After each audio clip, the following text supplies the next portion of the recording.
I don't want to compare any game. It's just like I need to understand in order to faham budak-budak apa problem. Dia pun taklah begitu faham juga pasal Mobile Legends, but now import player saya bekas champion. Okay, Jang, mungkin boleh share sikit journey daripada PUBG berpindah ke ML, macam mana boleh terjebak ataupun transfer ke sini sebenarnya? So basically macam mana saya boleh berpindah, transisi lah daripada game sebelah ke Mobile Legends sekarang. Sebenarnya memang saya dah menyepikan diri lah daripada game sebelah memang quite some time lah. Cuma saya menolong daripada segi translation bahasa.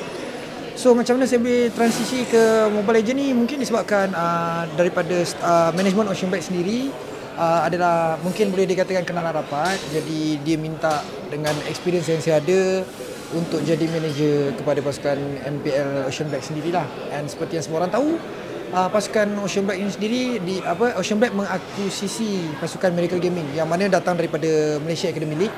So they are new players, they are young blood. So I think with my experience and everything, I can guide them to a proper path lah. So, mungkin ada perbezaan bila Jang dah berpindah ke dunia sana ke dunia game sekarang ni? Of course, perbezaan tu mesti akan ada sebab different game title, different kalau dalam movie orang kata different genre lah. And of course saya pun taklah begitu faham juga pasal Mobile Legends, but now I also install the game and then I play the game. I don't want to compare any game. It's just like I need to understand in order to faham budak-budak apa problem, and sedikit sebanyak saya boleh membantu mungkin daripada segi out game, daripada segi mental ke, daripada boostingan support moral ke dan sebagainya lah. So I think perbezaan mesti akan ada. Okay, kalau daripada segi cabaran menguruskan pasukan tu saya rasa sebenarnya tiada, sebab masa saya menjadi jurulatih pun lebih kurang je kita masih lagi mengurus juga. But then this one more towards like we directly represent management as a manager. That's what I believe. So akan ada benda-benda yang mungkin players tak suka dan sebagainya. Tapi kalau kita tengok secara gambaran besar, saya rasa tak ada perbezaan banyak pun. Sebab masa kita jadi jurulatih pun kita nak mendisiplinkan budak, manager pun nak kena mendisiplinkan budak. Cumanya yelah ada certain benda-benda kecil yang mungkin tiada jurulatih buat tapi manager kena buat. So yeah. So far dalam scene ni, apa yang Jang nampak dalam scene ni? It was an interesting scene lah. Obviously sebab kita boleh nampak perkembangan Mobile Legends dalam Malaysia memang sangat-sangat pesat.